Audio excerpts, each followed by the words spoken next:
Dans ce contenu, je vous emmène au pays de la Teranga découvrir quelques combattants noirs dont l'histoire inclut celle de plusieurs autres guerriers noirs.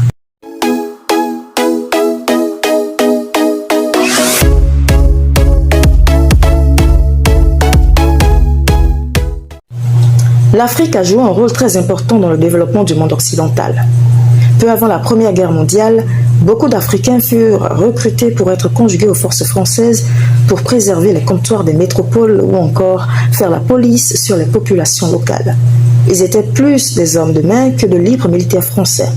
En 1910, le général Mangin, un général français, écrit un livre intitulé « Recours à la force ». Il dit que le sang des Africains était le prix de leur dette en reconnaissance à tout ce que les Français auraient apporté aux Africains. Mangin estimait qu'en compensation à l'accès à la civilisation à laquelle les Africains auraient entre griffes bénéficié, ils pouvaient être décapités, déboîtés, bref, sacrifier leur vie pour sauver les peaux blanches. Permettez-moi de vous souligner qu'en ce moment, certains de nos ancêtres décidaient volontairement de s'enrôler, espérant qu'au terme des combats, ils seraient traités au même titre que les Français et que leurs familles seraient épargnées des supplices. Mais en 1915, au cours de la Première Guerre mondiale, le volontariat laisse place à la contrainte où ils sont pris de force, ravis brutalement de leur famille et embarqués pour la France. Ils pensaient qu'en allant au front pour la métropole, ils obtiendraient la citoyenneté française ou le droit de terre. Ces Africains combattants vaillants de la France sont connus sous le vocable de tirailleurs sénégalais.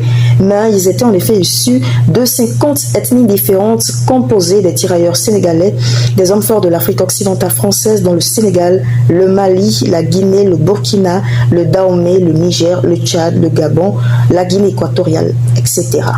Beaucoup de jeunes hommes refusant de se battre puisque n'ayant aucune idée de la genèse de ces combats auxquels ils étaient forcés, allaient se cacher dans la brousse, dans la forêt, dans la savane, loin des recrutements forcés, influencés par les chefs locaux. Malheureusement, comme il fallait trouver des stratégies pour les faire changer d'avis, les familles de ces derniers étaient soumises à des tortures afin de les inciter à se livrer. Beaucoup, peinés de voir leur mère, leurs familles opprimées, décidèrent finalement de céder pour aller combattre pour la France. Pendant la même période, un jeune pasteur malawite au nom de John Chilembwe résiste à l'effort de guerre contre les Anglais. Il influence ses concitoyens à résister à cet enrôlement. Il leur fit clairement comprendre que cette guerre n'était pas la leur et qu'ils n'avaient aucun motif pour qu'ils aillent mourir pour les Français. Il a malheureusement été exécuté. Il a été arrêté, fusillé, dépiécé pour avoir dit « cette guerre n'est pas la nôtre ». Pendant ce temps, les tirailleurs sénégalais, une fois en Europe, étaient placés devant les fronts de bataille. Placés en première ligne d'attaque où ils faisaient face aux Allemands, chevronnés, aguerris. Ils ont essuyé des pertes énormes, coincés dans les tranchées au nord de la France. En effet, ils creusaient des trous pour éviter que les balles les atteignent. Mais les mitrailleuses des commandos allemands n'étaient pas leurs seuls ennemis. Ils étaient aussi confrontés au climat rude auquel ils n'étaient pas habitués. Il y avait aussi le froid et l'hiver accablant et paralysant. C'était une première fois pour tous ces soldats issus des pays tropicaux. Les Africains sont partis en Europe pensant que l'homme blanc était différent d'eux mentalement, physiquement, spirituellement. Mais le sang qui coulait était le même. Et lorsqu'ils agonisaient, ils pleuraient leur mère, leur fille ou leur fils. C'est là que beaucoup ont été démystifiés. Ils comprennent alors que les Blancs ne sont pas différents d'eux.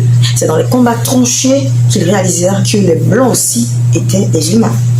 Les soldats sénégalais étaient recrutés pour leur courage, leur endurance et leur manque de nervosité d'après le général Mangin.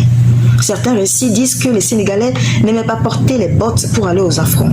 Ils préféraient travailler pieds nus. D'aucuns disent qu'on leur avait refusé les bottes. Malheureusement, seuls les défunts peuvent témoigner de cette situation. Bien qu'ils soient des hommes physiquement assez bien composés, beaucoup d'entre eux mouraient puisqu'étant exposés à un froid glacial. Beaucoup de Sénégalais, incapables de résister, étaient placés dans les camps d'hivernage au Kouro dans le bassin d'Arcachon, un autre camp d'hivernage destiné aux tirailleurs africains surnommé le camp de la misère, bâti en 1916.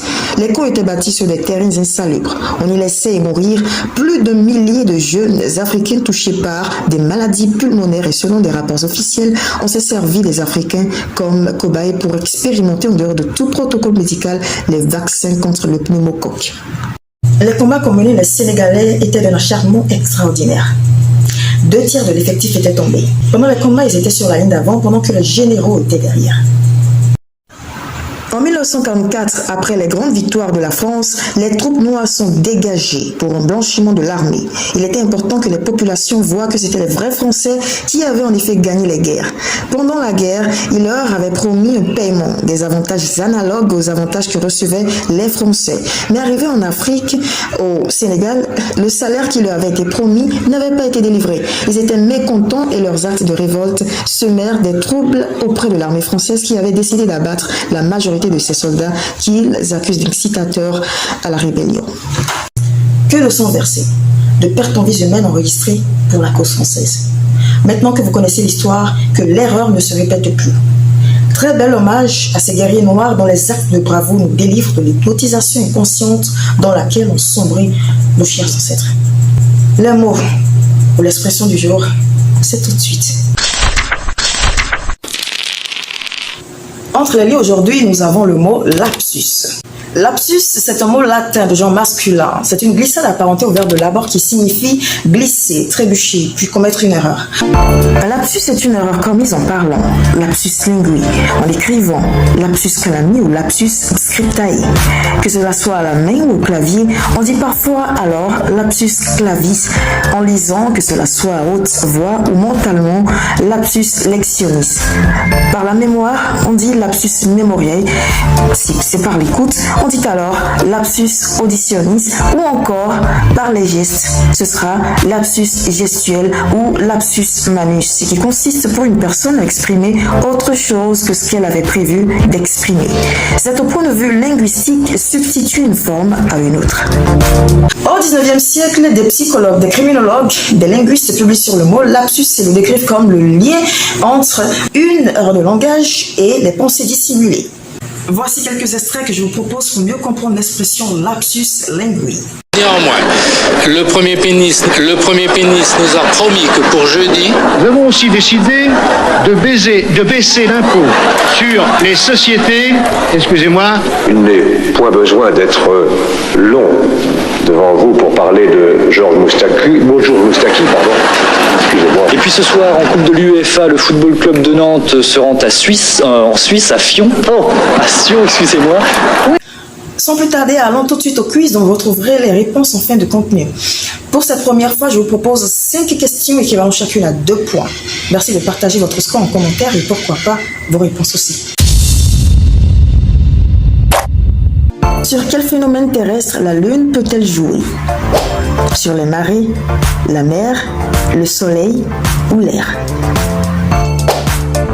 Quel âge environ aurait le soleil? 7 milliards, 3 milliards, 5,4 milliards ou 4,57 milliards d'années? Quel pays d'Afrique détient le record de la Coupe d'Afrique des Nations avec 7 titres? Quelle épice extrait-on des fleurs de crocus? Lequel de ces mots est de genre féminin? Oasis, anthracte, alvéole ou bretzel?